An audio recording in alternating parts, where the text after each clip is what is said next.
Mă numesc Olga. Olga Pancratova, 47 de ani, asistentă medicală la cabinetul de proceduri din Policlinica Raională, căsătorită de 22 de ani. De 26 de ani le fac oamenilor injecții. Prin mâinile mele au trecut probabil 500.000 de oameni. Tot satul mă cunoaște.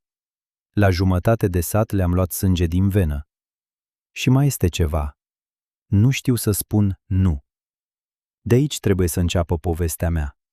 Nu de la rude, nu de la soț, nu de la casă, ci de la faptul că timp de 26 de ani nu am fost în stare să pronunț două sunete simple. Prieteni, dacă v-a stat vreodată cineva în cârcă doar pentru că sunteți buni, dați un like. Dacă în casa voastră au locuit străini mai mult timp decât ați fost de acord, puneți cifra 2. Iar dacă mă ascultați acum și vă gândiți, Doamne, asta e exact despre mine, ascultați până la capăt, vă rog din suflet. Și scrieți din ce oraș sunteți. E important pentru mine să știu cine mă ascultă. Totul a început pe 26 aprilie, vineri seara. Îmi amintesc chiar și vremea. Era cald și mirosea a pământ. La noi tocmai se dezghețase totul. Am venit din tură la 6, am pus cartofii la fiert. Katia, fiica mea, stătea în camera ei.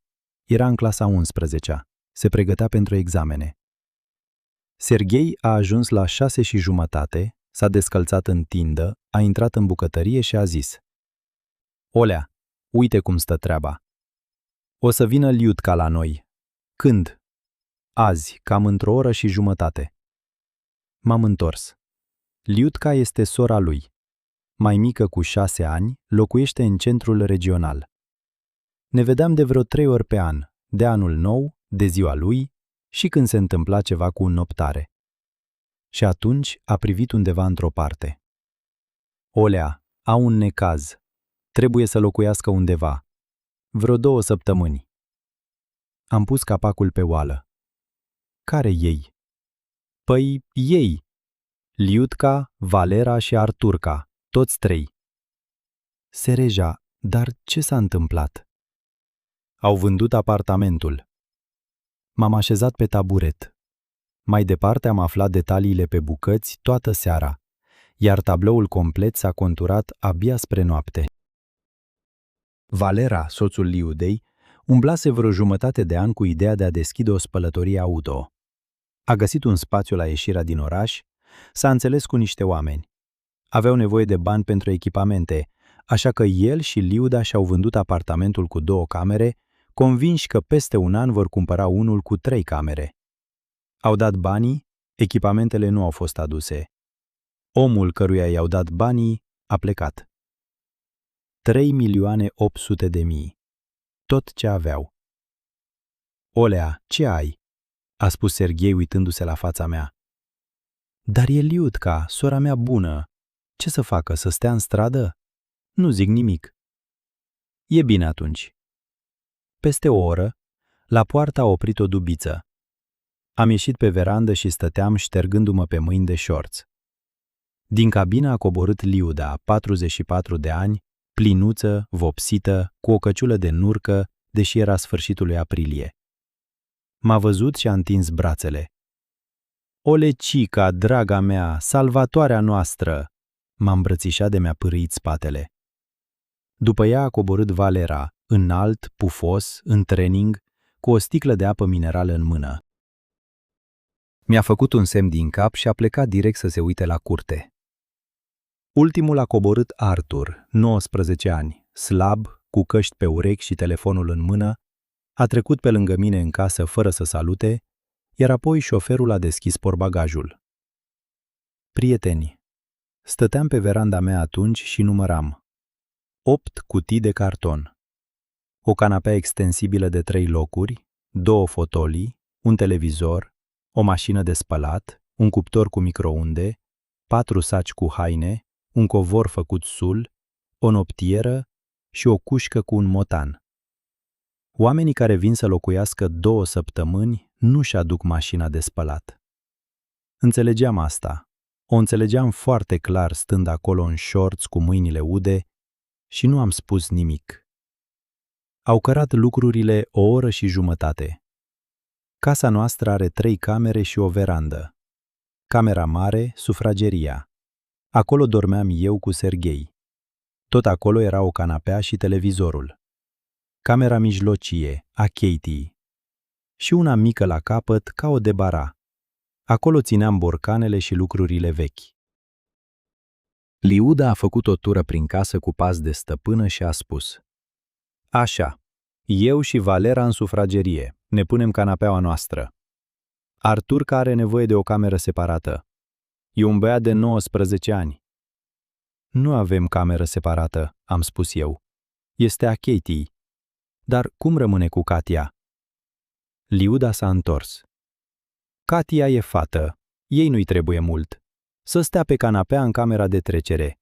Are abia 17 ani. M-am uitat la Serghei. Soțul meu stătea lângă perete și se uita în podea. Sereja, am zis eu. Olea, sunt doar 2 săptămâni, a spus el. Va răbda și fata 2 săptămâni. Și atunci, prieteni, am făcut greșeala principală a vieții mele. Am spus: bine. Un singur cuvânt. Bine. Și acum îmi amintesc cum mi-a ieșit din gură. Ușor, atât de obișnuit. Katia, în acel moment, stătea în ușa camerei sale și asculta tot.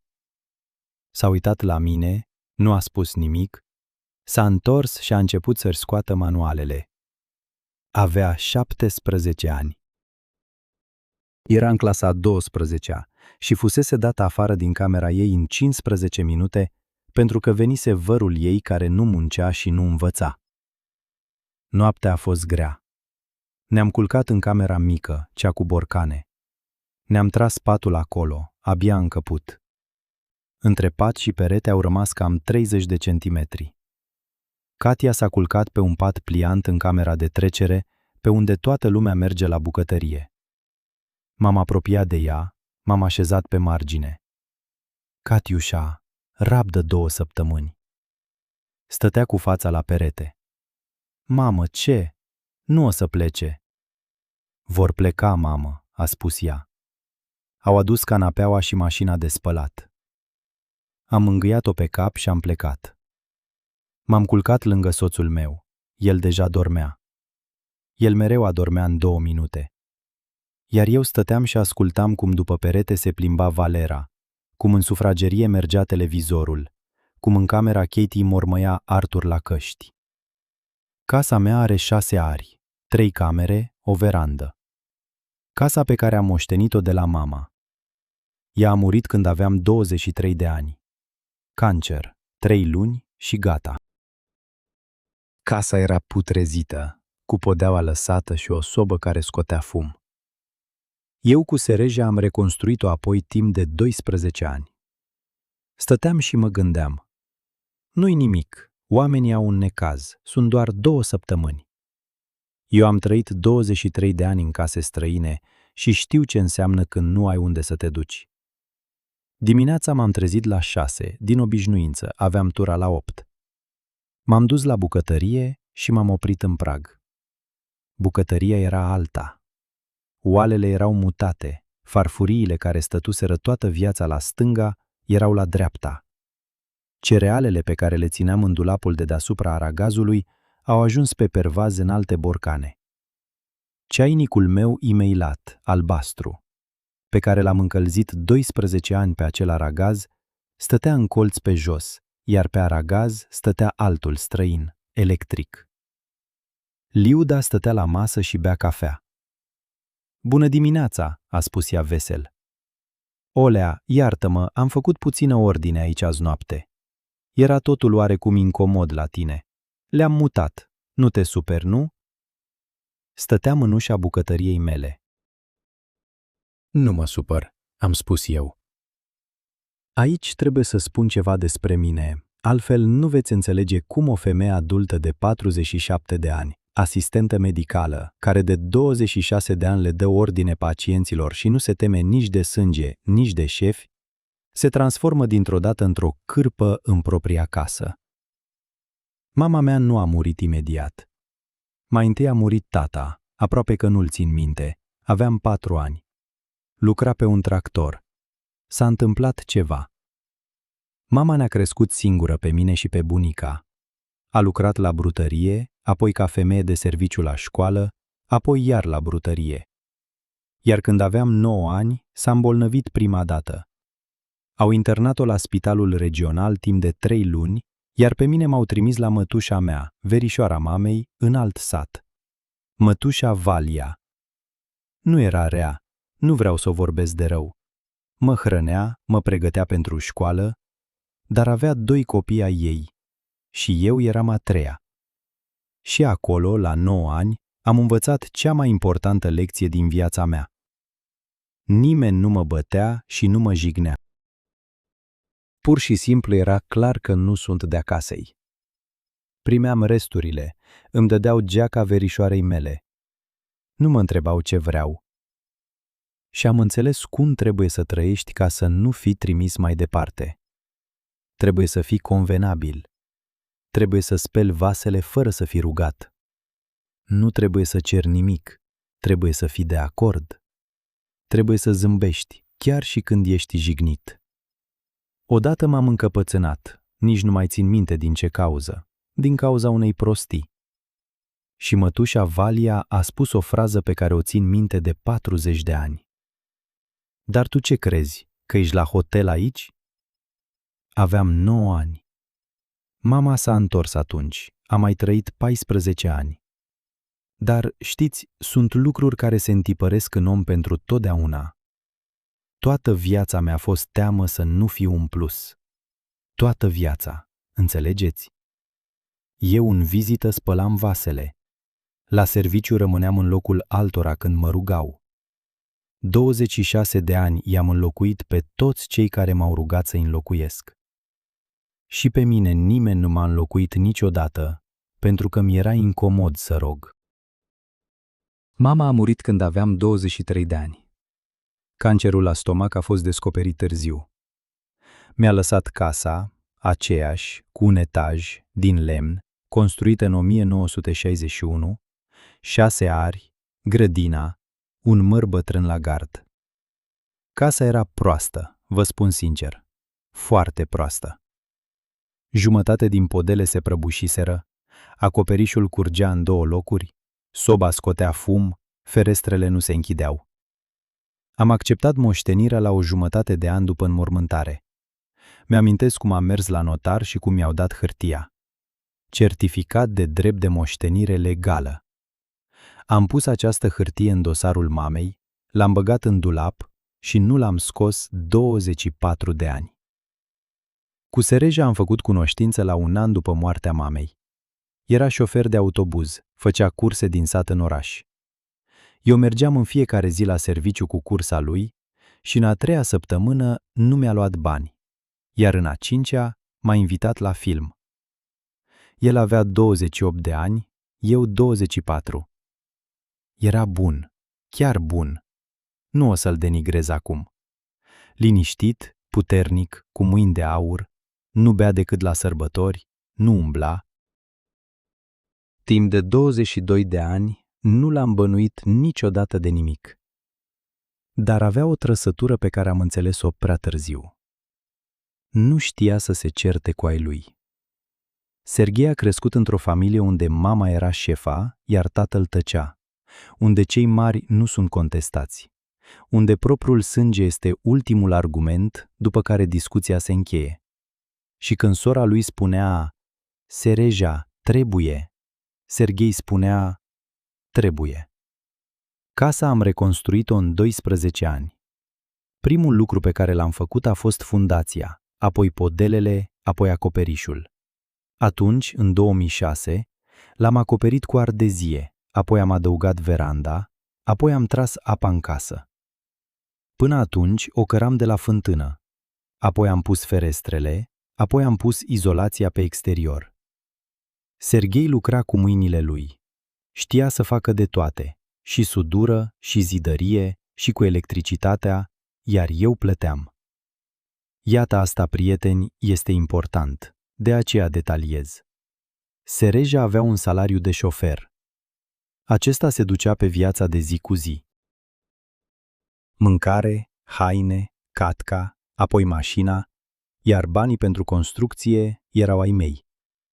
Luam gărzi de noapte la spital câte 8 până la 10 ture pe lună peste munca de bază.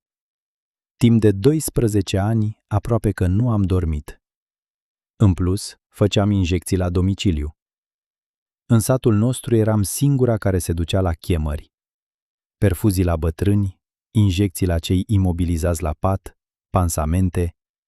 Mă știa toată lumea. Erau bani puțini, dar constanți. Toate materialele le cumpăram eu. Toate echipele pe care le angajam, le plăteam eu. Și iată ce este interesant. Timp de 12 ani, nimeni, niciodată, absolut niciodată, nu a spus: Olga a construit casa. Toată lumea spunea: ce bravo este Serega, a ridicat singur toată casa. Și chiar eu însă îmi spuneam așa. Asta e uimitor. Mă duceam la vecină și ziceam: Sereja al nostru a făcut veranda. Mă mândream cu el. Nici prin cap nu-mi trecea să socotesc ai cui sunt banii. Doar suntem o familie. Ce diferență are? Are o diferență, se pare. Doar că asta se află prea târziu. Casa din sat era numită Casa lui Serega. Așa și spuneau. Unde e asta? Păi la casa lui Serega, cu mărul. Casa mamei, în 12 ani, a devenit a lui Serega.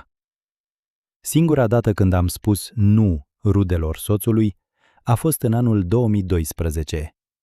Soacra mea, mama lui Sereja, a cerut bani pentru o mașină pentru fiul ei. Adică pentru Sereja mai exact, nu a cerut, ci a anunțat. Căcică trebuie să ajutăm. Eu vă dau 200.000, iar voi mai puneți 500.000. Noi în acel moment aveam 180.000. Eu strângeam pentru dinți. De un an mi se fărâmițau toți. Și am spus nu. Am spus că trebuie să-mi tratez dinții. Doamne, ce a ieșit? Soacra a plâns. Liuda a sunat și a spus că sunt zgârcită. Serghei nu a vorbit cu mine 2 săptămâni. Mi s-a tot amintit asta încă vreo 3 ani. La fiecare masă cineva și amintea neapărat. Vă amintiți cum i-a fost milă Olgăi de bani? Dinții, apropo, așa și nu i-am tratat. Am dat până la urmă acei 180 pentru mașină. Și iată, după acel incident, am încetat să mai spun nu, de tot.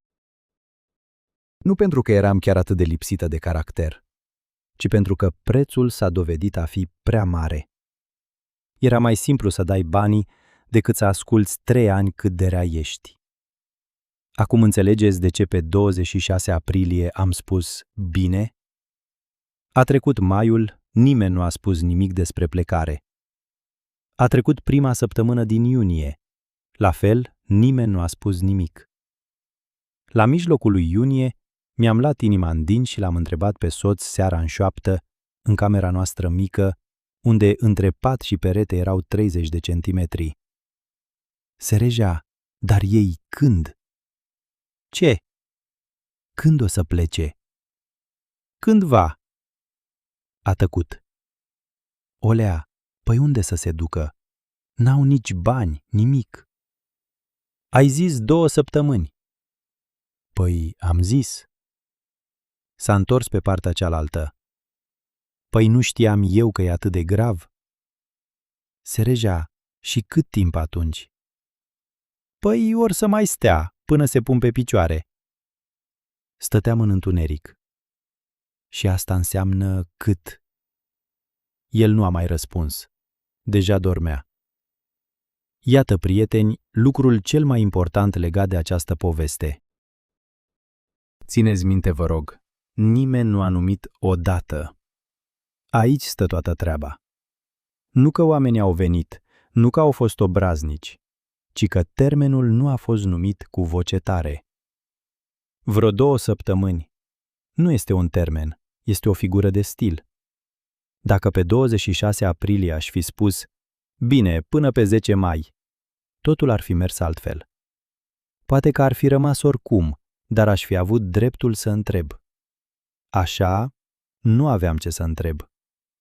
Un termen care nu este numit nu se termină niciodată. Am înțeles asta peste 2 ani. Până în iulie am încetat să mai fiu stăpână în casa mea. Asta nu s-a întâmplat într-o zi. Nimeni nu m-a anunțat. Pur și simplu, la un moment dat, am descoperit că trăiesc după un program străin. Vă povestesc cum arăta ziua mea în acea vară. Mă trezesc la 6, mă duc la bucătărie. Acolo totul e străin. Mă obișnuisem deja să caut vasele în locuri noi. Pun terci pentru 6 persoane. Înainte făceam pentru 3 într-o cratiță mică, acum într-una mare de 6 litri. La 6:30 o trezesc pe Katia. Ea doarme în camera de trecere, așa că se trezește oricum. Acolo se umblă de la 5 dimineața. Valera se trezește de vreme să meargă la toaletă. La 7 plec la serviciu. Până la policlinică fac 20 de minute pe jos. De la 8 la 16, cabinetul de proceduri, injecții, perfuzii, recoltări de sânge. Pe tură, prin mine trec vreo 60 de oameni.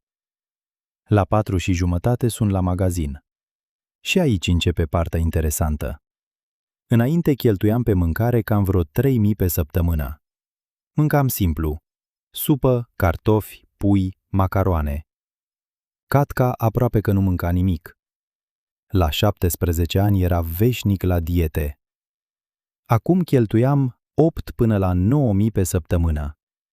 Liuda gătea cam o dată la 10 zile. Nu era cu bucătăria, așa cum spunea ea însăși. Valera nu gătea niciodată. Artur se hrănea în general cu pelmeni și cola. Veneam de la serviciu la 5 și mă puneam la aragaz. Găteam vreo 1 oră și jumătate, hrăneam 6 oameni, apoi spălam vasele după 6 oameni, apoi spălam rufe. Am ajuns să avem 2 mașini de spălat, a mea și a Liudei. Dar de spălat, spălam eu pentru toți, pentru că mașina Liudei făcea zgomot și îl deranja pe Valera să se odihnească. Apoi călcam.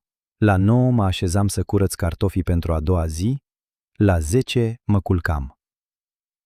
Acum despre bani. În cuvinte simple, fără calcule complicate ca să nu vă încarc. Electricitatea în luna mai a fost de 3.200.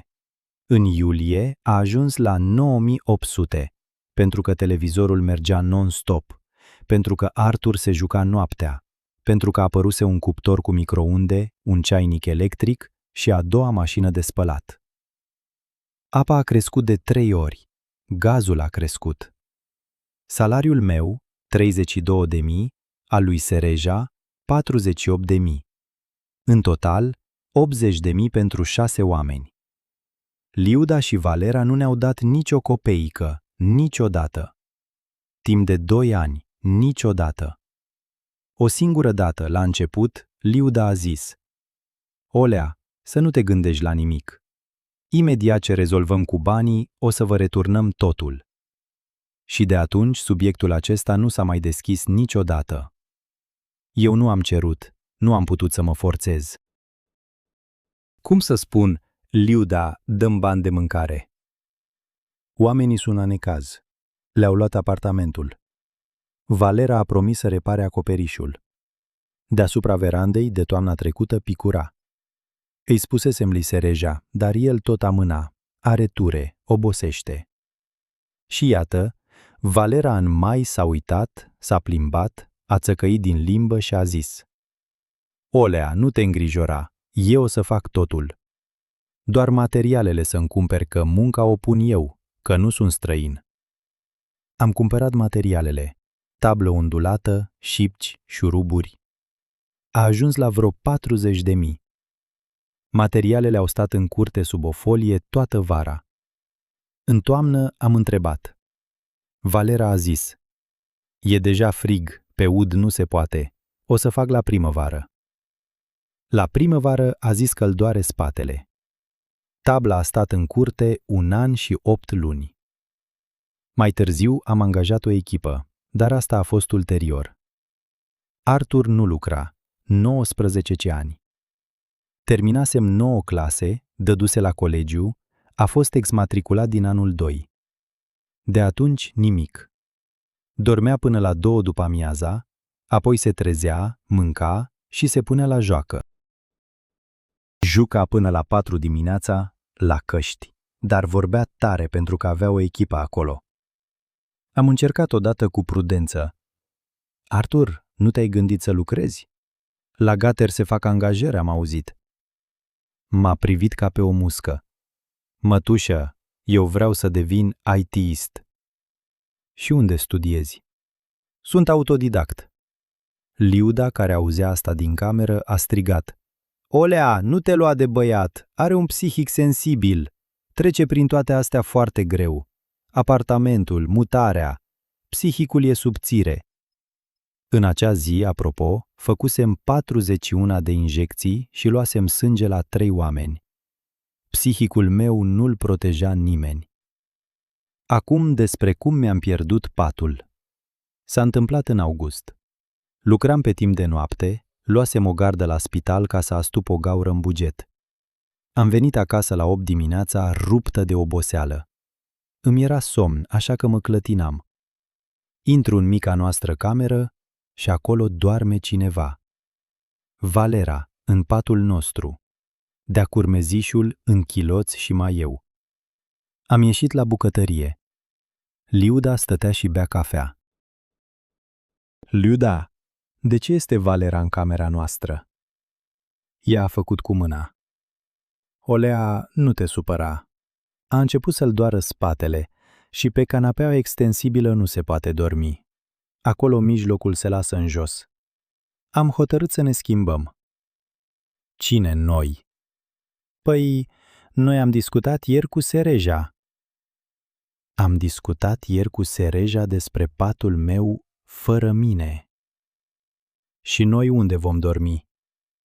Păi, în sufragerie, canapeaua e mare, pentru amândoi e în regulă? Ea a luat o înghițitură de cafea.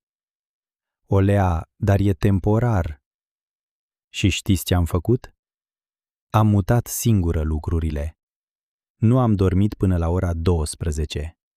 Am cărat lucrurile mele și ale lui Sereja din camera mică în sufragerie, hainele în saci pentru că dulapul a rămas acolo, lenjeria de pat, trusa mea de machiaj, sculele lui Sereja. Iar apoi m-am întins pe acea canapea cu mijlocul lăsat și am dormit 3 ore. Serghei a spus seara, Olea, de ce te-ai supărat? E spatele omului, iar pe mine nu mă doare, nici pe tine nu te doare. Și cu asta s-a încheiat discuția. Prieteni, acum mulți mă ascultă și se gândesc, cum este posibil așa ceva? Le-aș fi arătat eu lor, le-aș fi aruncat lucrurile peste gard. Știu, și eu mă gândesc așa acum. Dar să vă explic cum se simte asta din interior. Nu se întâmplă dintr-o dată, se întâmplă pas cu pas. Mai întâi cedezi camera fiicei tale. Mă rog, sunt doar 2 săptămâni. Apoi te obișnuiești să gătești pentru 6, că doar nu o să-i lași să moară de foame. Apoi te obișnuiești să-ți cauți oalele, păi doar nu o să te cerți din cauza vaselor. Apoi cedezi patul. Omul are probleme cu spatele. Fiecare pas luat separat e mic. Să te scandalizezi e rușinos, pare un fleac. Iar apoi te uiți înapoi și realizezi că ai coborât 10 trepte și ești pe fund. Și acum, ca să te întorci, nu trebuie să urci o singură treaptă, ci pe toate 10 deodată. Și asta înseamnă deja război. Tocmai de aceea oamenii trăiesc cu ani în așa ceva, nu pentru că sunt proști, ci pentru că fiecare concesie pare prea măruntă ca să te cerți din cauza ei. În septembrie, Liuda mi-a aruncat oalele mamei. 3 bucăți, de aluminiu, vechi, încă sovietice. Una avea o adâncitură pe o parte. Eu o scăpasem în copilărie. Aveam vreo 7 ani. Și mama atunci a zis: "Nu-i nimic, în schimb, e de amintire." Am venit de la muncă și ele nu erau. "Liuda, unde sunt oalele?"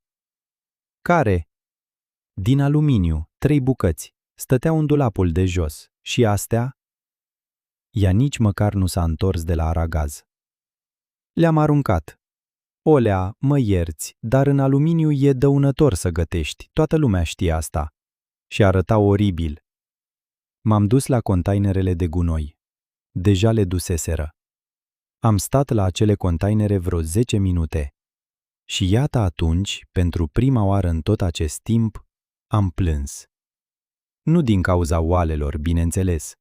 Oalele într-adevăr erau vechi, ci pentru că o persoană a luat și a aruncat o bucată din mama mea, fără măcar să se gândească să mă întrebe, pentru că nu i-a trecut prin minte că trebuie să întrebe. Cu Katia lucrurile au mers cu adevărat prost. În octombrie era în clasa 11-a, examene în iunie. Ea voia la colegiul medical, asistentă. S-a luat după mine, nu avea unde să învețe. Judecați și voi. În camera ei nu locuiește. Acolo este Artur.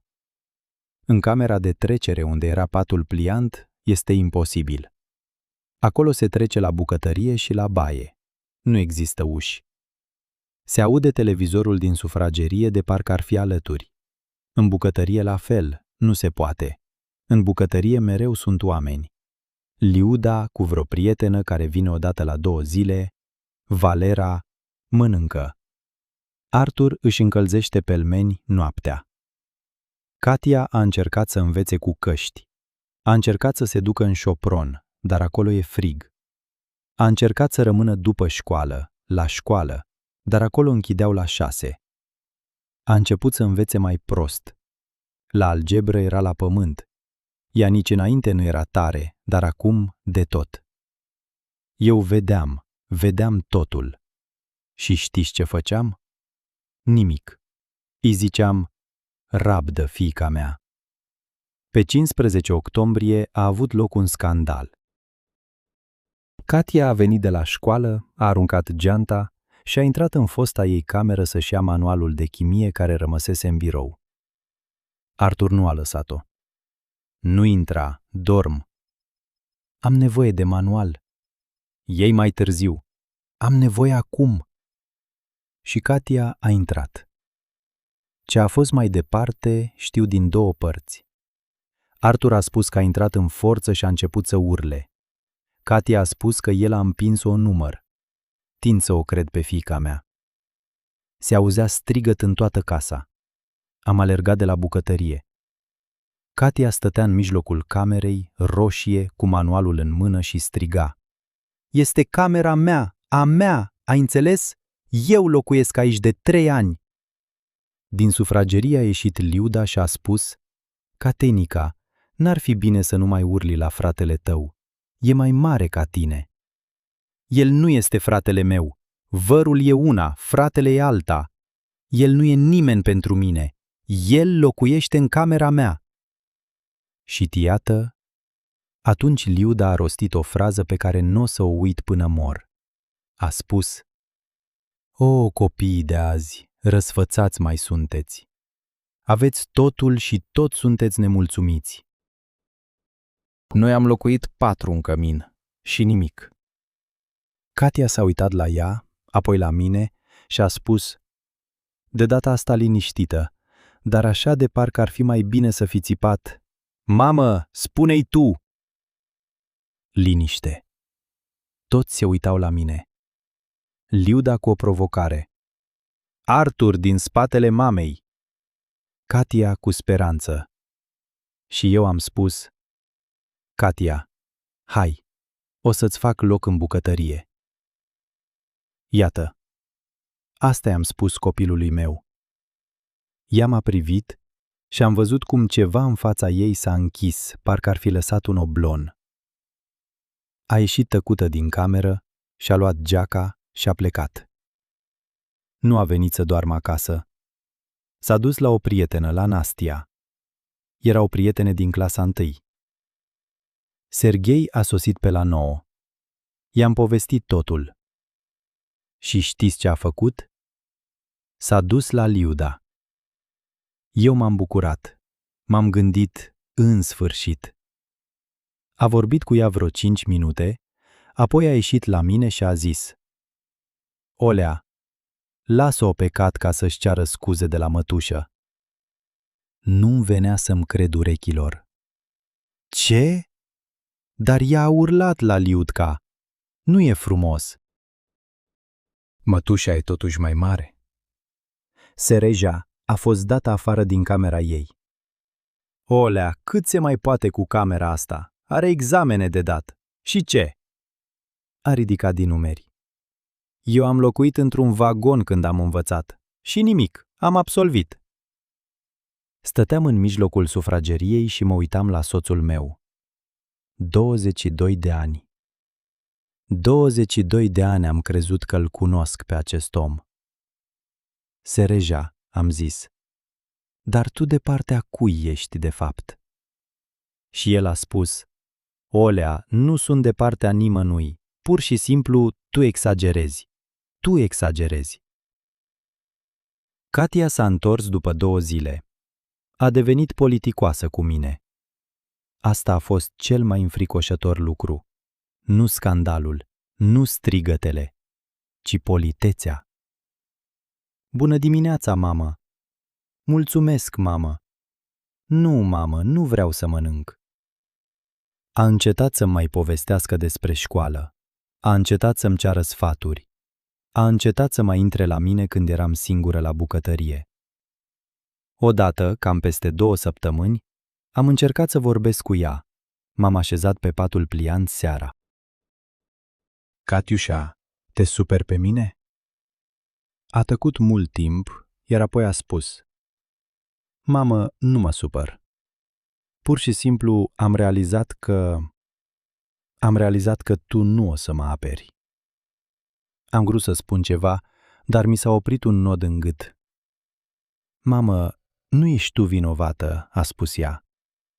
Tu pur și simplu așa ești. Îți este milă de toți în afară de noi. Copil de 17 ani.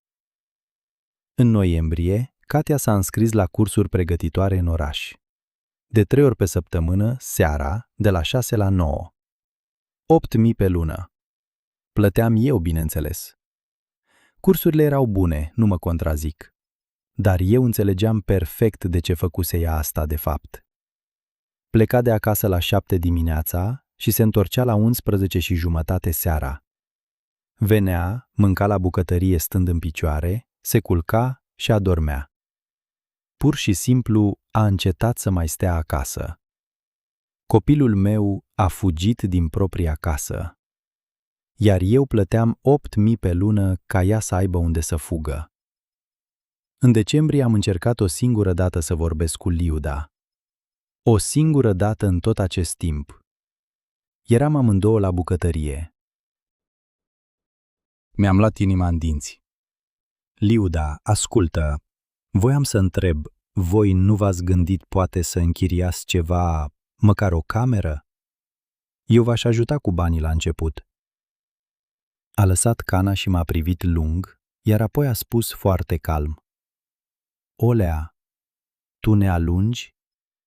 Nu vă alung. Eu pur și simplu... Nu. Tu zi-mi direct.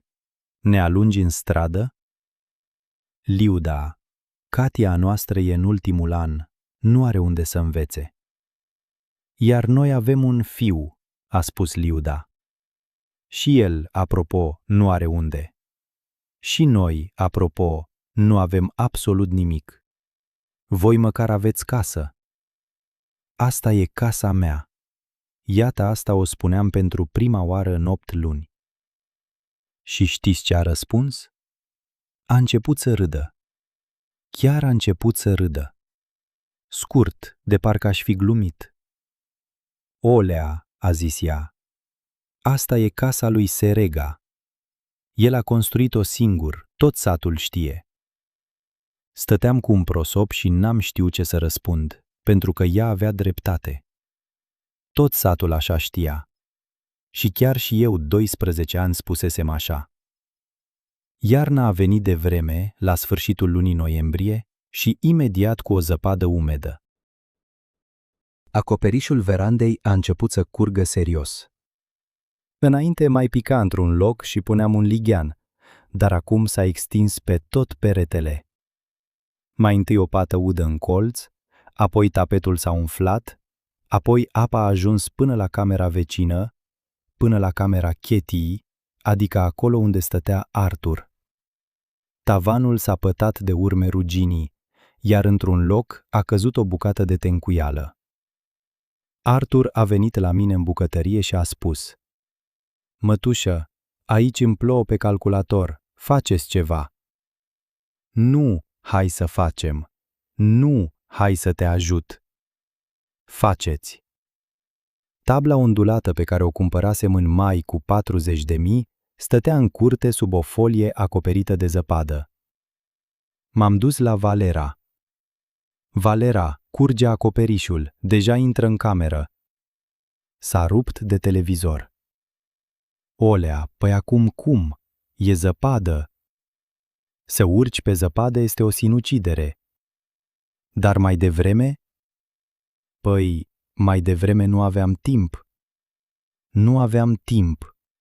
A stat întins pe canapea jumătate de an. M-am dus la soțul meu. Serghei s-a uitat la tavan, a plescăit și a spus: „Da, trebuie făcut.”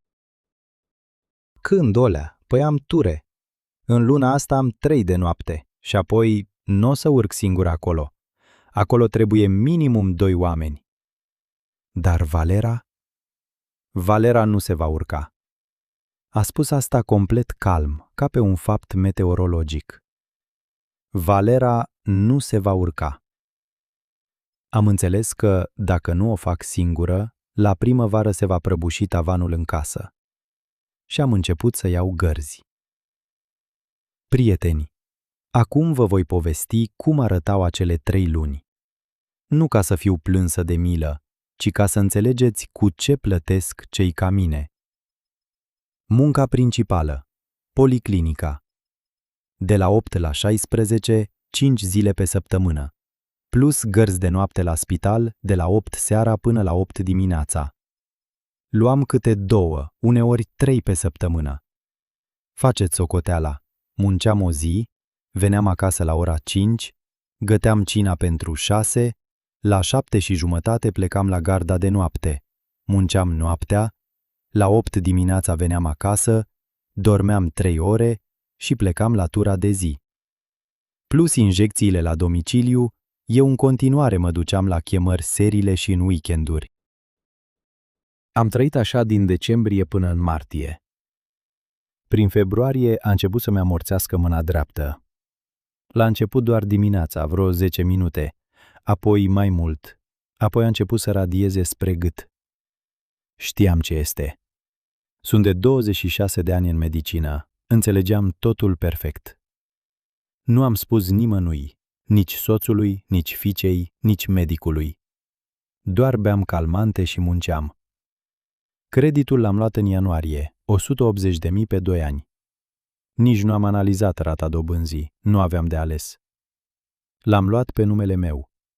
Serghei se oferise să-l ia el, dar avea deja rata pentru mașină și nu i l-ar fi aprobat. Am mers în oraș la sucursală, am stat 40 de minute, am semnat hârtiile. Banii mi-au intrat pe card. Din acești bani, 38.000 s-au dus pe achiziționarea unor materiale suplimentare. Ce cumpărasem în mai nu a fost suficient. 120 pentru echipă. Restul pe mărunțișuri. Echipa a fost găsită de Zoia Ivanovna, asistenta noastră șefă. Ginerele ei este constructor. Au lucrat 4 zile la începutul lunii martie. Au scos ardezia veche, au pus șipcile, au pus tabla ondulată, au făcut jgheaburi noi. Tot acest timp, Valera a stat la bucătărie și a dat sfaturi. Arthur a filmat pe telefon și a postat undeva cu descrierea: avem activitate. Serghei a fost în ture, a venit abia în ultima zi, a ajutat la strângerea gunoiului. Și acum despre Zoia Ivanovna. Zoia Ivanovna Gonciarova, 60 de ani, asistentă șefă la secția noastră. Muncește de 38 de ani, fumează pe verandă, înjură, spune ce gândește. Ea a fost singura persoană care mi-a spus adevărul. S-a întâmplat în februarie. Tocmai ieșeam din tura de noapte și am rămas pe tura de zi pentru a o înlocui pe cineva. Stăteam în sala de proceduri, pregăteam perfuzia și mi-a scăpat ambalajul din mână a doua oară într-o oră.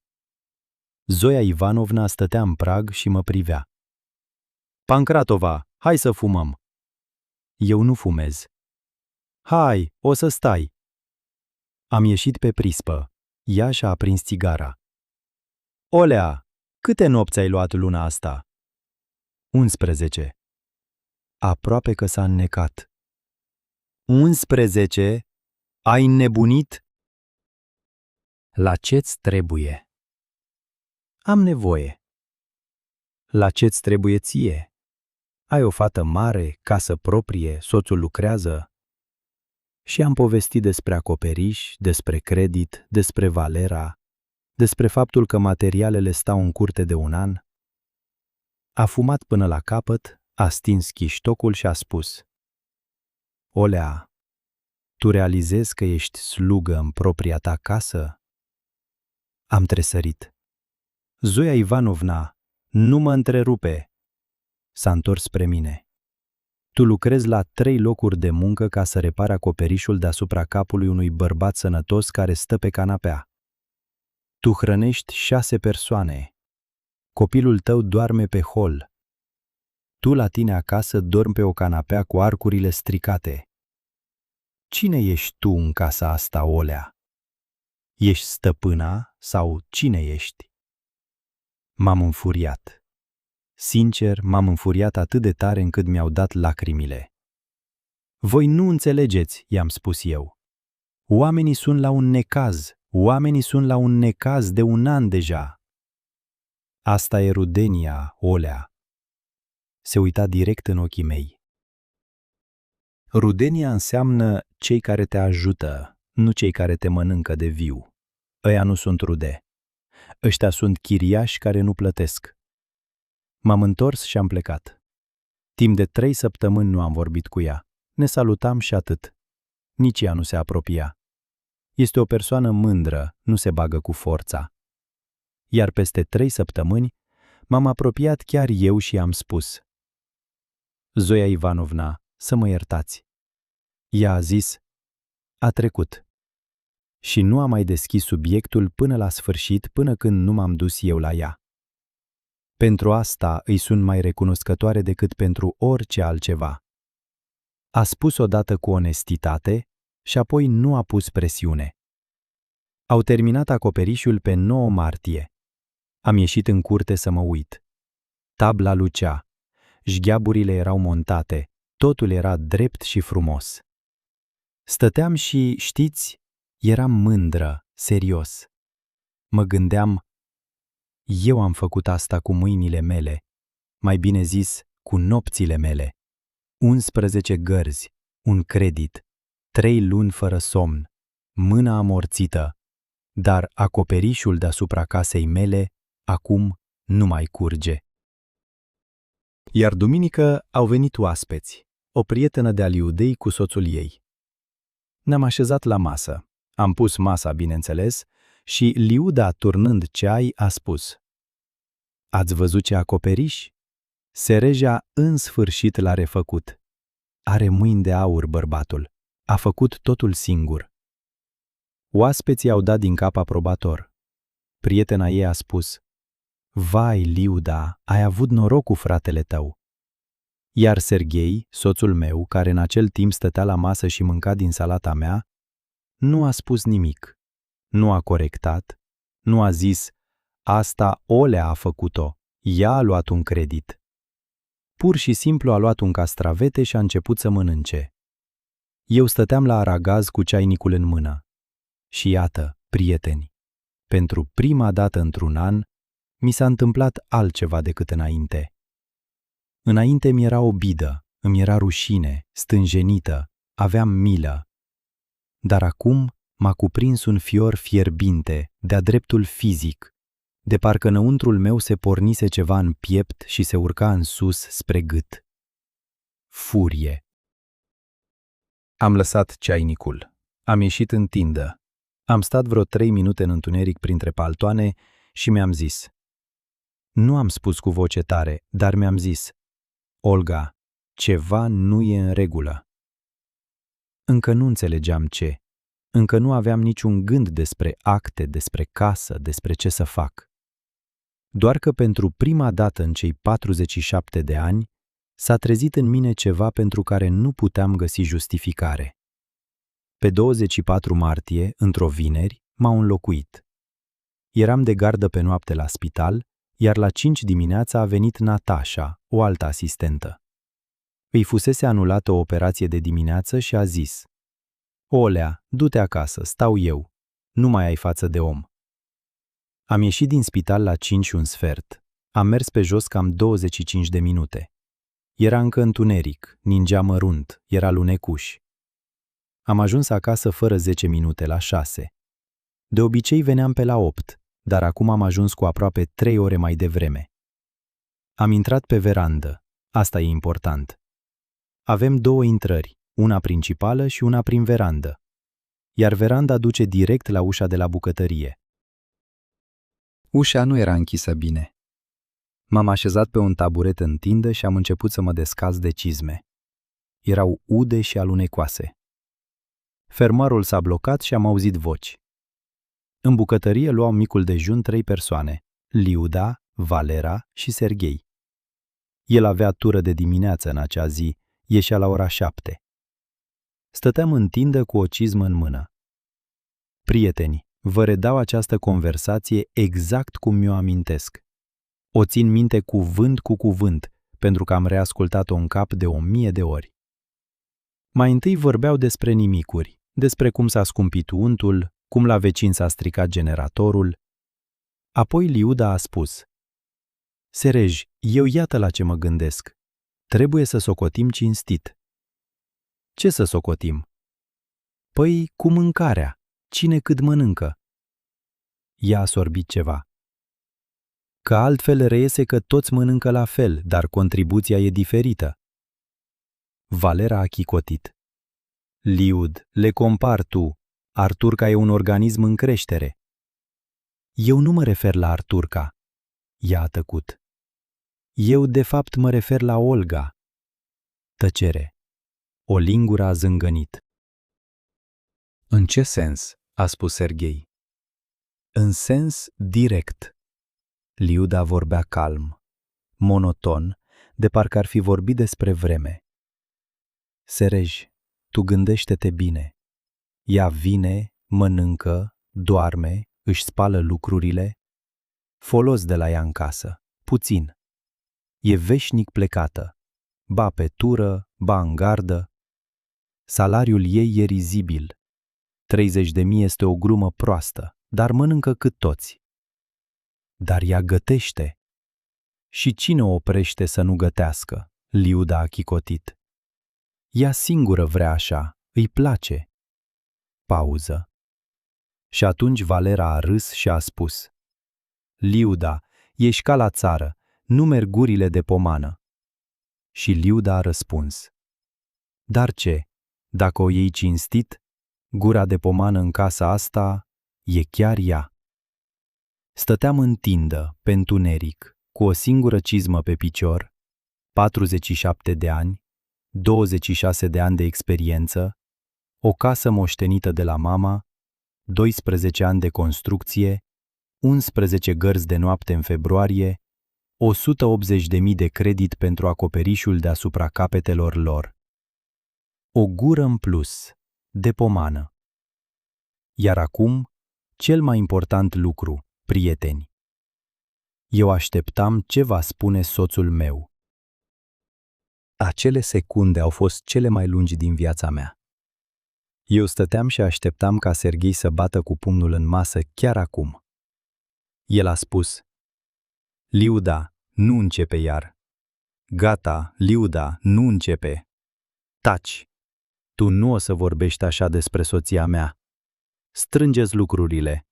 Nu începe. Așa se spune când sora a început un subiect plictisitor la micul dejun.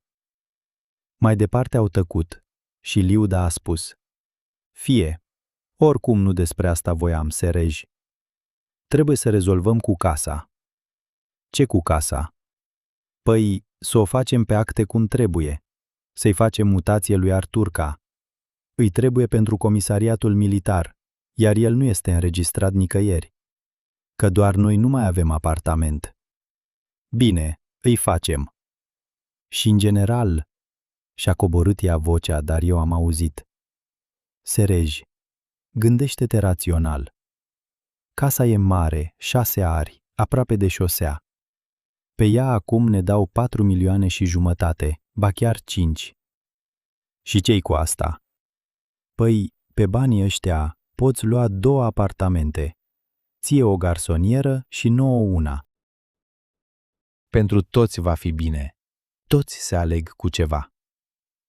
Tăcere. Liud, a zis Serghei. E Olea. Și ce dacă e Olea? A pufnit Liuda. Olea trăiește cu tine. Unde se va duce ea? Într-o garsonieră va ajunge spațiul. Ție unuia tot nu-ți trebuie atâta. Tu oricum nu prea dai pe acasă. Și Valera a adăugat. Și apoi Serega, tu doar singur ai construit casa. Toată lumea știe că, în esență, e casa ta. Pauză. Și Serghei a zis: Păi da, eu am construit tot. Prieteni dragi, stăteam în tindă printre paltoane la 6 dimineața și înăuntrul meu era foarte liniște. Nici o furtună, nici lacrimi. Liniște ca într-o cameră goală. M-am încălțat la loc, liniștit ca să nu scârție, m-am ridicat, am ieșit din curte și am luat-o pe jos prin sat.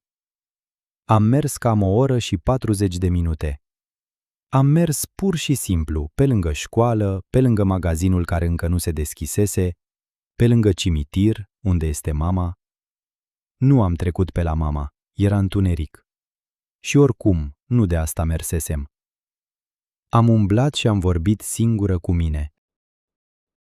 Și iată ce-mi ziceam.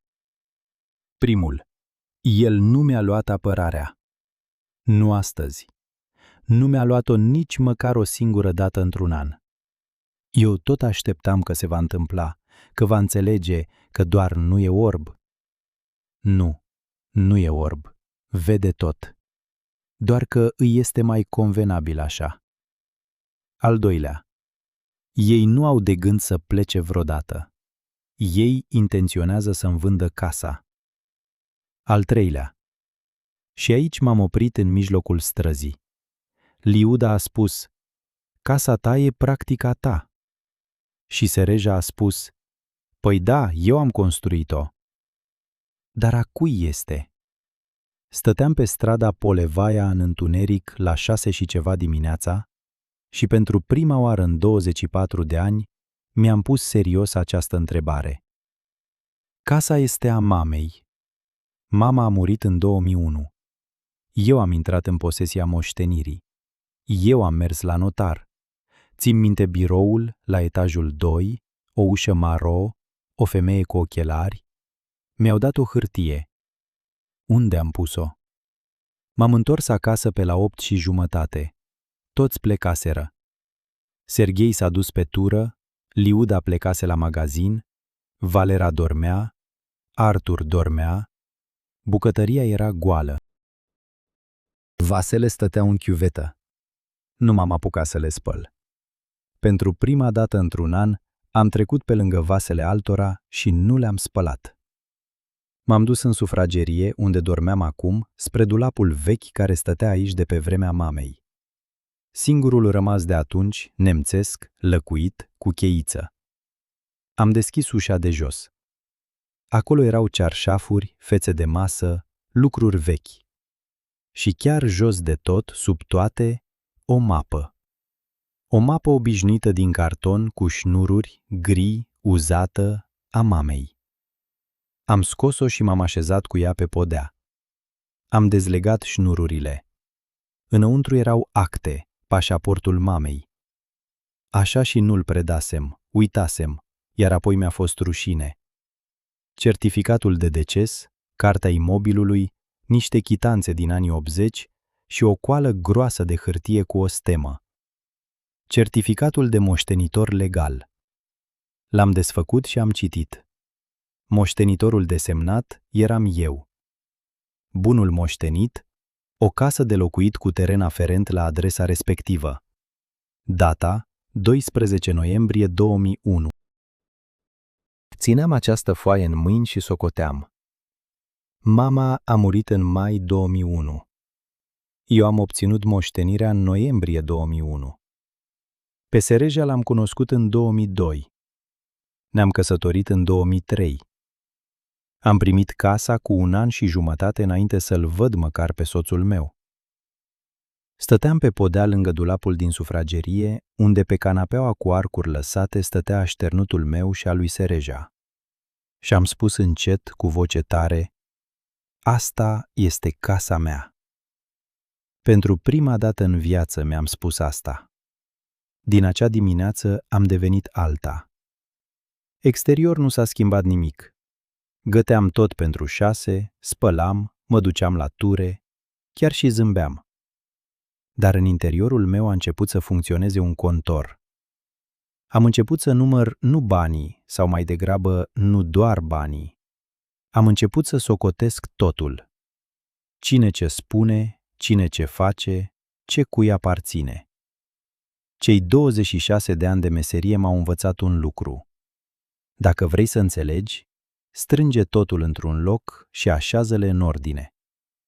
Primul lucru pe care l-am făcut, am cerut un extras din cadastru. M-a ajutat Nastia, prietena Katie. Stătea la noi în bucătărie, o aștepta pe Ketia. Am rugat-o și ea, din 10 minute, a aranjat totul de pe telefon. A costat 460 de ruble. În 3 zile a sosit documentul. Proprietar, Pancratova Olga Vitalievna, unic. Fără grevări de sarcini. Data înregistrării, anul 2001. Al doilea. Am scos tot ce am găsit legat de construcție. Mă plimbam prin casă și strângeam chitanțele vechi dintr-o ladă de pe verandă, bonurile dintr-o cutie de tablă de la biscuiți, contractele cu echipele, avizele pentru materiale. Timp de 12 ani am tot strâns hârtiuțe, fără să mă gândesc pentru ce. Pur și simplu, din obișnuință. Eu, în general, păstrez totul. Am și rețete păstrate din anii 90. S-a dovedit că aproape totul a fost plătit de pe cardul meu. Fundația de pe al meu, podelele de pe al meu, ferestrele le-am luat în rate pe numele meu în 2018. Izolația de pe al meu. Fântâna în numerar, dar bonul s-a păstrat și pe el era data exactă când tocmai luasem banii de concediu. Bandei lui Sereja am găsit în 2 locuri. El plătise pentru ardezie în 2006 și pentru țevi în 14. Vreo 40.000 împreună. Nu pentru că era zgârcit, ci așa s-a întâmplat pur și simplu. El lucra fizic, eu plăteam. Al treilea. Creditul pentru acoperiș. Contractul era proaspăt, stătea la mine în geantă. Am strâns toate acestea într-o singură mapă, exact acea mapă gri cu șnur a mamei. Nu am mai ascuns-o în dulap. În dulap se băgau toți acum. Am dus-o la serviciu și am lăsat-o în dulapul meu din vestiar. Lui Serghei nu i-am spus nicio vorbă. Aici mulți mă vor judeca, vor spune, trebuia să te așezi și să vorbești cu soțul tău. Iar eu vă voi răspunde așa. Am vorbit cu el 22 de ani. 1 an de zile i-am spus că mi-este greu, că Katia nu are unde să învețe, că Valera promite și nu face. Și de fiecare dată el spunea, Olea, nu începe. Olea, exagerezi. Iar în acea dimineață în bucătărie a spus surorii sale, păi da, eu am construit-o. Omul care de față cu mine spune una, iar pe la spate alta, cu el nu se negociază. Pentru el te pregătești. Până strângeam actele, ei acționau. Primul semnal de alarmă a fost pe la începutul lui aprilie. Am venit de la serviciu și am văzut în curte un bărbat străin care se plimba pe lângă gard și se uita la ceva. Bună ziua, la cine ați venit? Da, eu, legat de teren. Mi s-a spus că această casă este de vânzare. Mi s-a rupt totul înăuntru. Cine v-a spus? O femeie, Liudmila, mi se pare. Eu stăteam și tăceam. Păi, se vinde sau nu? A întrebat el. Nu, am spus, nu se vinde. El a dat din numeri și a plecat. Liuda seara a explicat. Olea, ce ai? Eu am rugat pur și simplu pe cineva să estimeze un preț. Trebuie să știm cât valorează casa. De ce trebuie să știm? Păi, cine știe? Al doilea semnal. Peste o săptămână. Artur a scăpat o vorbă la masă. Dar când luăm apartamentul? Mie-mi trebuie ca internetul să fie bun. Am aflat că sunt case bune pe Lenin. Liuda a făcut un semn să tacă. El a tăcut. Iar discuția principală a avut loc pe 20 aprilie, la aproape exact un an după ce au venit pentru 2 săptămâni. Cinam, toți 6, o raritate. Katia era și ea acasă, îi anulaseră cursurile. Și Serghei a spus, fără să se uite la mine, privind în farfurie: Olea, noi ne-am gândit și am hotărât. Am lăsat furculița jos. Cine noi? Păi, noi, a fluturat din mână vag. În fine, trebuie să vindem casa. Tăcere. Katia a încetat să mai mestece. Continua, am spus eu. Păi, de ce să nu? A vorbit repede ca pe ceva repetat. Casa este veche, necesită reparații, terenul e mare, grădina nu o mai duci. Acum dau bani buni pe ea. Aici e șoseaua aproape. Luăm 2 apartamente în oraș, unul pentru noi 2 și unul pentru Liudca cu Valera. Ție o să-ți fie mai ușor. Că te-ai epuizat toată, ajunge cu atâta muncă din greu. La apartament este totul. Apă caldă, căldură, o frumusețe. El chiar a zâmbit. Liuda stătea dreaptă și mulțumită. Valera mânca. Iar Katia? Am întrebat. Ce Katia? Ea intră la oraș. Îi trebuie cămin sau un apartament. Păi așa și va fi, un apartament cu o cameră. S-a fâstăcit și aici a intervenit Liuda. A lăsat lingura și a spus politicos, cu acea intonație cu care îi explici ceva unui om prost. Olea, tu încearcă să înțelegi cum stau lucrurile. Tu, de fapt, nu ești nimeni aici. Mi-am ridicat ochii spre ea. Ce? Mă iertați? Eu nu o zic cu supărare, și-a desfăcut ea brațele. Pur și simplu, faptic. Asta e casa lui Serega. El a construit-o, știe tot satul. Bineînțeles că ai ajutat și tu, cine contestă? Dar de hotărât, scuză-mă, hotărăște stăpânul. M-am uitat la soțul meu, el se uita în farfurie. Sereja, am zis. Ai auzit ce au spus acum Olea? Păi ea nu se referea la asta. Dar la ce se referea? A ridicat capul și a spus obosit. Olea, gata, nu mai începe, nu începe. În anul ăsta mi-a zis asta de vreo 100 de ori. Și iată, atunci s-a întâmplat ceva la care nimeni de la masă nu se aștepta. Nu am plâns, nu am țipat, nu m-am ridicat și nu am plecat. Am luat o bucată de pâine, mi-am pus salată și am spus absolut calm. Bine, facem așa. Mâine seară ne adunăm toți 6 și hotărâm definitiv. Chiar am zi liberă, doar că să fiți toți. Și Artur la fel. Liuda s-a bucurat. Vedeam asta foarte clar. Fața i s-a relaxat. O fată deșteaptă, a spus ea. Iată, așa e corect. O să fac o plăcintă. Să faci, am spus eu. Noaptea a venit Katia la mine. Stăteam întinsă pe canapea. Sereja dormea. S-a așezat pe vine alături și a șoptit. Mamă, ce ai de gând? Nimic. Mamă, tu să nu le dai casa. Mamă, e casa bunicii. Am luat-o de mână. Catiușa, mergi și te culcă. Mamă, du-te și te culcă, am spus eu. Mâine va fi totul. M-a privit și dintr-o dată a spus: Mamă, ești cumva altfel. Cum anume? Liniștită. Ea a plecat, iar eu am rămas întinsă în întuneric și ascultam cum după perete Arthur se joacă, cum merge la toaletă Valera, cum sforăie soțul meu și număram. Dimineața am mers la muncă, deși era zi liberă. Am luat mapa din vestiar. Pe drum am trecut pe la biroul unde a lucrat Nastia vara. Acolo era un copiator.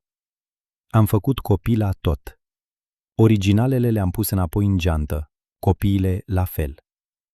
Apoi am mers acasă la Zoia Ivanovna. Mi-a deschis ușa în halat, surprinsă. Pancratova, ce e cu tine în zi liberă? Zoia Ivanovna, pot să las mapa asta la voi vreo 2 zile? S-a uitat la mine, apoi la mapă, apoi tăcută s-a dat la o parte și m-a lăsat să intru. I-am povestit totul în 40 de minute în bucătăria ei, bând ceai. A ascultat și a fumat pe gemuleț. Și când am terminat, mi-a zis: Olea, realizezi că după seara de mâine e posibil să rămâi fără soț? Am tăcut și am spus: Zoia Ivanovna, eu deja nu-l mai am, doar că încă trăiește în casă. 21 aprilie, sâmbătă, ora 7 seara. Liuda, într-adevăr, a făcut o plăcintă cu mere, mare, pe toată tava, și chiar a pus masa ea singură, prima dată într-un an. Era de bună dispoziție, chiar s-a gătit. A pus pe ea o bluză de lurex. Valera se bărbierise. Artur a venit la masă fără telefon, lucru care se întâmpla odată la jumătate de an. Ei erau convinși că problema era rezolvată. Ne-am așezat toți 6. Eu pe locul meu obișnuit de lângă aragaz, de unde este ușor să pui mâncarea. Katia lângă mine. Ei bine, a spus Liuda tăind veselă din plăcintă. Haideți în familie, în liniște. Serej, începe tu. Serghei și-a dres vocea. În fine, Olea, noi am calculat. Casa merge cam pe la 4.800.000. O garsonieră în oraș la margine e 2.200.000. Deci 2 apartamente și o să mai rămână de reparații. Reparațiile le preluăm noi, a intervenit Valera. O să fac totul eu însumi. 1 an și jumătate n-a fost în stare să ridice o tablă. Olea, nu te îngrijora, a spus Liuda. Vom face totul corect. Nu suntem animale. Am ascultat-o, apoi m-am aplecat, am scos din geanta de sub scaun mapa gri cu șnur și am pus-o pe masă. Toți s-au uitat la ea. Ce e asta? A spus Liuda. Am dezlegat șnururile și am scos prima foaie. Acesta este certificatul de moștenitor, am spus. 12 noiembrie 2001. Casa și terenul mi-au revenit mie după moartea mamei. Tăcere. Certificatul a fost eliberat cu 1 an și jumătate înainte ca eu să-l cunosc pe Serghei și cu 2 ani înainte de nunta noastră. Am pus foaia pe mijlocul mesei, am scos a doua. Acesta este extrasul de carte funciară la zi de pe aprilie. Proprietar, Pancratova Olga Vitalievna, singură. Nu mai există niciun alt nume de familie în acest act. L-am pus alături. Proprietatea moștenită nu se împarte la divorț, am spus eu. Nu am inventat-o eu, asta e legea. Liuda a deschis gura, apoi a închis-o. Serghei se uita la hârtii și nu mișca. Am scos al 3-lea pachet gros de documente. Acestea sunt chitanțele și contractele de la construcție. Fundația, podelele, ferestrele, fântâna, izolația. 12 ani. Aproape totul a fost plătit de pe cardul meu și cu numerarul meu. Nu am aruncat hârtiile. Olea, dar ce-ți veni? A zis Serghei cu glas răgușit. Eu doar am muncit cu mâinile. Cu mâinile ai muncit tu, am aprobat eu. Îți mulțumesc, Sereja. Fără tine nu aș fi ridicat-o. Recunosc asta și voi spune asta în instanță dacă va fi nevoie. Am scos ultimul document. Iar acesta este contractul de credit din luna ianuarie a acestui an. 180.000 pentru acoperișul pe care l-am refăcut. Eu sunt împrumutatul. Soldul la ziua de azi este de 142.000. Eu voi mai plăti încă 20 de luni. L-am pus deasupra și am spus calm, fără țipete. Nici nu mi-am ridicat vocea. Casa este a mea, nu o vând. Pe nimeni nu voi înregistra cu domiciliul aici. Iar de la 1 mai, vă rog să eliberați camerele. Tăcerea a durat vreo 10 secunde, apoi Liuda a sărit în picioare. Prieteni, nu am văzut niciodată pe cineva schimbându-se atât de mult. S-a făcut roșie, i-au tremurat buzele. Tu, a spus ea, tu ne dai afară în stradă? Aveți 10 zile. Unde ne ducem noi? Noi nu avem nimic. Liuda, ați stat la mine 1 an și o lună. N-ați plătit niciun rublu. Noi suntem rude. Rudele plătesc factura la curent, am spus eu. Și iată, atunci a început totul. A urlat vreo 10 minute. A urlat că sunt un șarpe, că mereu am fost ascunsă, că ea a știut din prima clipă că nu sunt de-a lor, că Sereja se chinuie o viață cu așa o scorpie. Care să-mi țină ea minte? Valera stătea și tăcea, scobind în plăcintă. Artur a scos telefonul și a început să filmeze. Eu am spus, Artur, ascunde telefonul. El nu l-a ascuns. Artur, am repetat, aceasta este casa mea, ascunde telefonul. Și el l-a ascuns. Știți ce e interesant? Primul care m-a ascultat a fost un puști de 19 ani. Pentru că copiii simt cine este stăpânul casei mai bine decât oricine. Când Liuda a răgușit, m-am întors către soțul meu. Serghei stătea livid. Sereja, i-am spus, spune ceva. Și el a zis, prieteni dragi, 22 de ani de căsnicie, 2, adică o fiică, o casă pe care am construit-o împreună, totul. M-a privit și a spus, ce-i cu tine, Olea? Ne dai afară în stradă? Pe noi, nu pe ei, pe noi. În acea secundă a luat sfârșit căsătoria mea. Nu atunci când a depus actele de partaj, nici când a plecat, ci chiar acolo, la masă, lângă plăcintă. Stătea lângă sora sa, iar cuvântul noi îi se aplica ei. Am înțeles, am spus eu. M-am ridicat de la masă și s-a întâmplat ceva pentru care probabil a meritat să îndur tot acel an.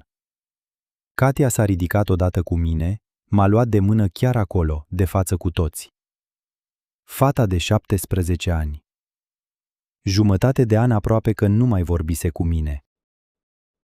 Jumătate de ani eu fusesem mama care nu a apărat-o. S-a ridicat și m-a luat de mână. Am ieșit din bucătărie împreună. În spate Liuda urla. Noi nu plecăm nicăieri, m-auzi? Noi avem mutații aici. Nu aveau nicio mutație, eu verificasem. În hol, Katia m-a îmbrățișat și a început să plângă. Mamă, a spus ea, mamă, ești o eroină. Mamă, iartă-mă. Pentru ce? Am crezut că ești slabă. Eu stăteam și o mângâiam pe cap. Eram slabă, am spus. Tot anul. Pur și simplu ți-a luat mult să adun putere, a spus fiica mea. Noaptea am ieșit pe verandă. Era frig. Aprilie cu stele. Acoperișul deasupra capului, nou, strălucitor, de 180.000 din creditul meu și 11 gărzi de noapte. Stăteam și nu simțeam nicio bucurie. Făcusem totul corect. Am strâns hârtiile, am spus-o cu voce tare. Nu am plâns și nu am cedat. Dar înăuntru era gol. Pentru că la masă a stat un om cu care am trăit 22 de ani și el a spus: să știi că pe noi ne dai afară, nu doar pe ei. Cele 10 zile până la 1 mai au fost cele mai grele din tot anul. Mai greu decât atunci când am fost evacuată din dormitor. Mai greu decât discuția din bucătărie, pentru că acum în casă era război. Nimeni nu mai vorbea cu mine în afară de Katia. Liuda nu mă saluta. Valera se uita în altă parte. Artur nici nu mai ieșea din cameră, îi se aducea mâncarea acolo. Serghei vorbea, dar doar strict la obiect. Olea, unde sunt șosetele mele? Olea, am tură de noapte. Dormeam pe aceeași canapea și tăceam. Micole ticăloșii au început a 3-a zi. Am făcut borș de varză vineri, o oală mare pentru weekend. Sâmbătă dimineața oala era în frigider, goală, nemâncată și spălată. Adică cineva o aruncase. Luni nu am mai găsit uniforma de lucru. Ea stătea atârnată în dulap, călcată, dar a apărut în mașina de spălat, udă, în tambur, împreună cu lucruri străine. Miercuri a dispărut încărcătorul de la telefonul meu. Nu am zis nimic, doar am gătit din nou, am călcat din nou, mi-am cumpărat încărcător nou cu 400 de ruble. Iar apoi au dispărut pozele. În sufragerie aveam pozele mamei pe perete sub geam. 4 poze. Mama tânără, mama cu tata, mama cu mine la 1 septembrie și ultima poză cu mama pe aceeași verandă cu un an înainte să moară. M-am întors de la muncă și pozele nu erau. Sticla curățată, raftul gol. M-am dus la Liuda. Liuda, unde sunt fotografiile? Care? Fotografiile mamei, de pe raft. A ridicat din numeri. Le-am strâns. Noi oricum strângem lucrurile. Oricum trebuie de mutat totul. Unde le-ai strâns? Nu mai țin minte, în vreo cutie. În casă erau 20 de cutii. Le-am întors pe dos pe toate pe care le-am găsit. Nu erau. Le-am găsit peste jumătate de an în hambar sub un linoleum vechi, jilave și pline de pete.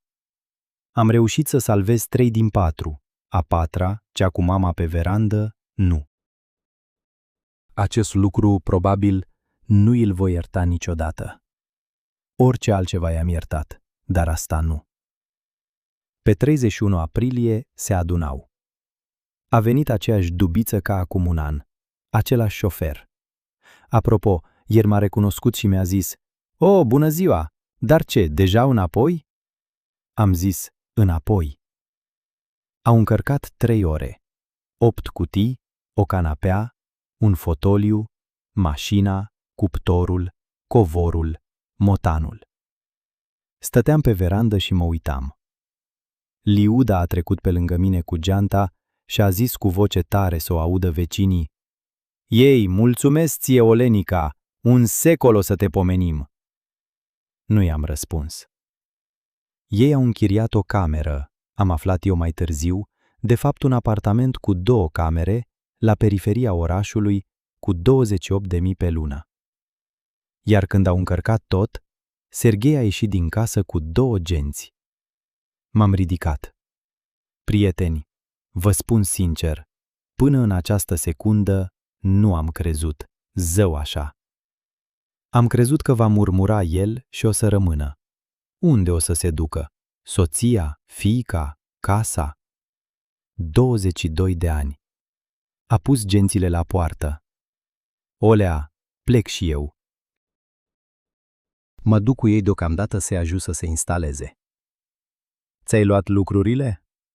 El a tăcut. Sereja, Ți-ai luat lucrurile?" El a ridicat capul și a zis: "Olea, tu m-ai pus să aleg." "Nu eu te-am pus, te-ai obligat tu singur." A ridicat dintr-o dată vocea, mai că n-a țipat la mine. "Tu ai pus actele alea pe masă în fața tuturor. M-ai făcut de rușine în fața surorii mele." "Eu am spus că e casa mea, dar și locuiești în casa ta." A luat gențile și chiar în ultima clipă la poartă s-a întors și a spus foarte încet: "Eu pe sora mea nu o pot lăsa. Îmi e rudă de sânge." "Dar eu ție cine-ți sunt?" El nu a răspuns. S-a urcat în cabină lângă șofer. Dubița a plecat. Am rămas stând la poartă. Era 31 aprilie. Seara, cald. Vecinii făceau frigărui și ascultau muzică. M-am întors în casă. Și acum, prieteni, o să vă spun ceea ce se tace de obicei în astfel de povești. Am intrat în casă, era goală. 3 camere, veranda, 6 ari. Casa mea. Eu o apărasem. M-am așezat pe jos în hol direct pe covoraș și am stat acolo până la întuneric. Îmi era greu, cum nu mi-a fost niciodată în tot anul acela. Înțelegeți, tot acest an eu am avut un scop. Eu răbdam, apoi strângeam acte, apoi mă pregăteam pentru discuție, aveam o ocupație. Iar acum s-a terminat și a rămas doar un gol. 22 de ani. Îmi aminteam lucruri bune. Îmi aminteam cum în 2006 a urcat pe acoperiș pe ploaie pentru că curgea și eu stăteam jos cu lanterna. Cum îmi aducea pateuri din cursă pentru că știa că nu apucam să mănânc. Cum noaptea stătea cu catca când avea temperatură de 40 și eu eram de gardă. El nu era un om rău, doar era slab. Iar asta se pare este mai periculos. Pe un om rău poți să-l urăști. Cu unul slab nu știi ce să faci.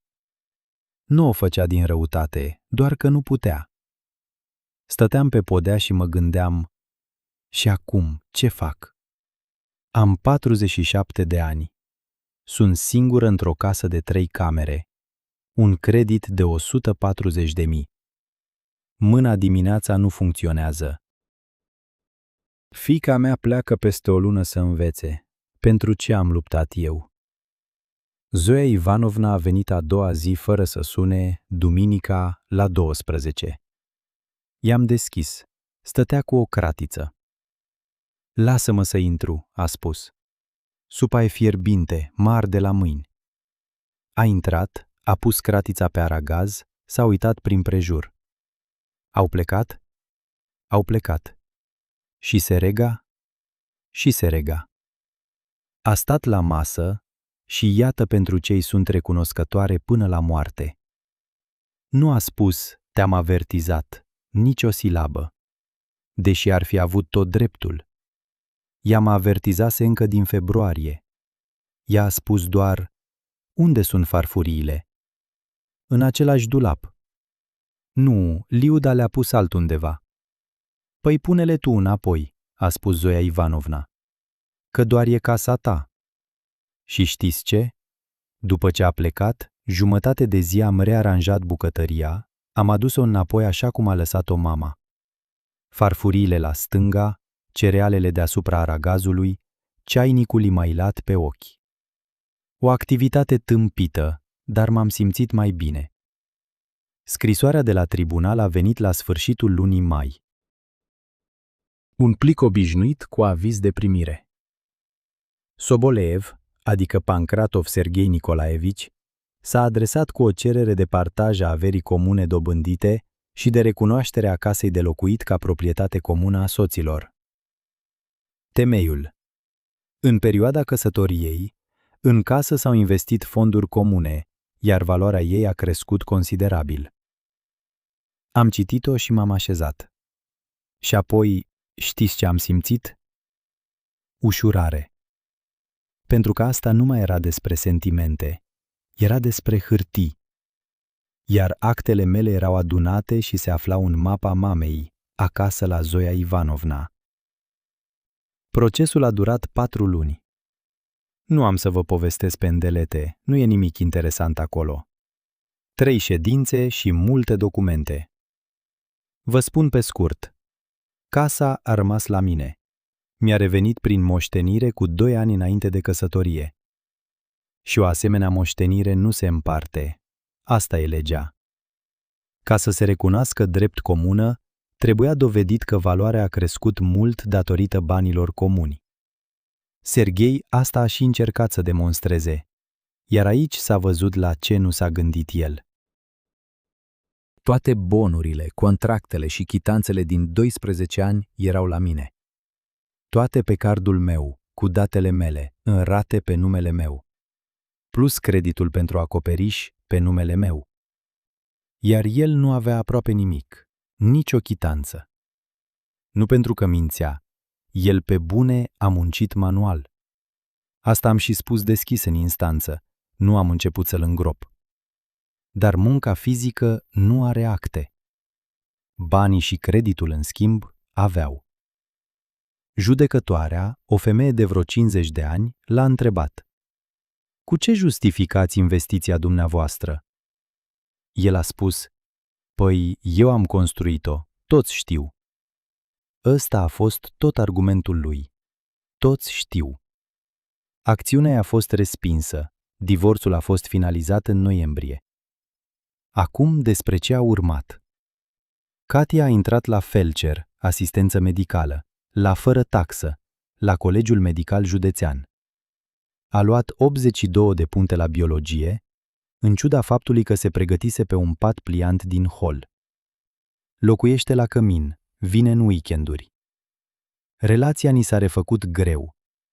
Nu a putut mult timp să mă ierte pentru acel an. Și, sincer, o înțeleg. Într-o iarnă stăteam în bucătărie și mi-a zis: mamă, nu că m-aș supăra pe tine, doar că acum am învățat că trebuie să cer din prima și cu voce tare, altfel nu ești ascultat. Ea are 18 ani și deja știe asta, iar eu am aflat la 47. Creditul l-am stins anticipat, în februarie. Am luat un sfert de normă suplimentară la policlinică și am tot făcut vizite la domiciliu. În 9 luni am stins tot. Când am plătit ultima rată, am ieșit de la bancă și mi-am cumpărat o înghețată. Nu mi-a venit nimic altceva în minte. Mâna mi-am vindecat-o, m-am dus eu însămi la neurolog. Se pare că a fost un nerv prins de la efort. Injecții, fizio, o lună n-am putut munci. A trecut, dar acum mă doare la schimbarea vremii și probabil o să mă doară mereu. E prețul meu plătit pentru acel acoperiș. În camera Katie acum locuiește Dasha. 21 de ani, studentă, tot viitor felcer. Nu a primit loc la cămin. Stă cu chirie la mine pentru 9.000. În prima seară mi-a zis: Olga Vitalievna, pot să vă ajut prin casă, nu mi-e greu. Și chiar mă ajută. Spală, face curat, plătește la timp. Știți ce este amuzant? O străină pe care o cunosc de un an se poartă mai cu respect în casa mea decât familia mea pe care o știam de 22 de ani. Serghei a venit în noiembrie. După o jumătate de an, tocmai săpam pământul. Se vede la poartă, a îmbătrânit, a slăbit și nu unde trebuia. L-am lăsat să intre. Ne-am așezat pe verandă și am pus ceai. A povestit mult timp. Liuda și Valera tot stau cu chirie.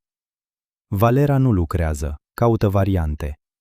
Artur nu lucrează, nici nu învață. Are 21. Stau din salariul lui Sereja și al Liudei. Ea e casieră. Serghei stă cu chirie la o babă pentru 8.000. Îi dă 35.000 pe lună surorii. Olea, a zis, am obosit. Am tăcut. Am înțeles, ai avut dreptate. Eu m-am comportat ca un prost. Olea, hai să încercăm din nou. Au fost 22 de ani, se mai înșală omul, se mai întâmplă. Stăteam și l-ascultam. Și prieteni, iată ce vreau să vă spun. Mă așteptam ca în acest moment să am satisfacție. Pe tot parcursul acelui an, m-am gândit că se va întoarce și eu îi voi spune totul. Dar nu era nimic, nici bucurie, nici răutate. Doar milă, milă pentru omul pe care l-am iubit. Nu voream nimic. Nu, Sereja, am zis. De ce nu? Dar eu pe sora mea n-am gonit-o, am ales familia mea până la urmă. Tu ce-ai fi făcut cu a ta? Și atunci am răspuns din senin. Sereja, nu-i vorba că n-ai dat afară pe sora ta. Problema a fost că în dimineața aia ai tăcut. Când m-au făcut gură inutilă la pomană în propria mea casă, tu ai zis doar, Liuda, nu începe. Și ai continuat să mănânci. Se uita la mine, nu mi-amintesc așa ceva. Și ăsta a fost, cred, cel mai cinstit răspuns. Nu își mai amintea. Pentru el a fost doar un dejun plictisitor. Pentru mine s-a terminat o viață. S-a ridicat, a băut ceaiul și a plecat. Iată și toată povestea mea, dragii mei. Am 49 de ani. Locuiesc în casa mamei mele. Singură, cu excepția chiriașei. Fiica mea e în anul 3 la medicină. Creditul închis, casa acoperită. Serile sunt liniștite. Cel mai greu nu a fost divorțul sau tribunalul. Cel mai greu a fost să pot spune pentru prima dată în viața mea, acesta e al meu. Am stat un an și a trebuit să pierd 22 de ani să învăț asta. Sfaturi. Dacă aveți pe cineva ce stă 2 săptămâni, ziceți clar un termen limită, până pe 15. 2 săptămâni nu înseamnă nimic. Păstrați mereu bonurile și documentele. Adunați-le, păstrați-le.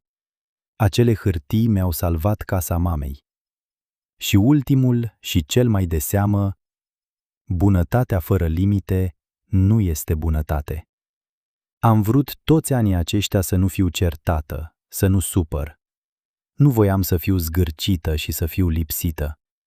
Dar adevărata bunătate înseamnă să spui, vino, te ajut, dar la data de te lași. Fără limită, va fi un om ce se așează și pe patul tău și îți fură patul din casă. Spuneți un termen și lăsați-ne comentarii de unde ne priviți și dacă v-ați identificat.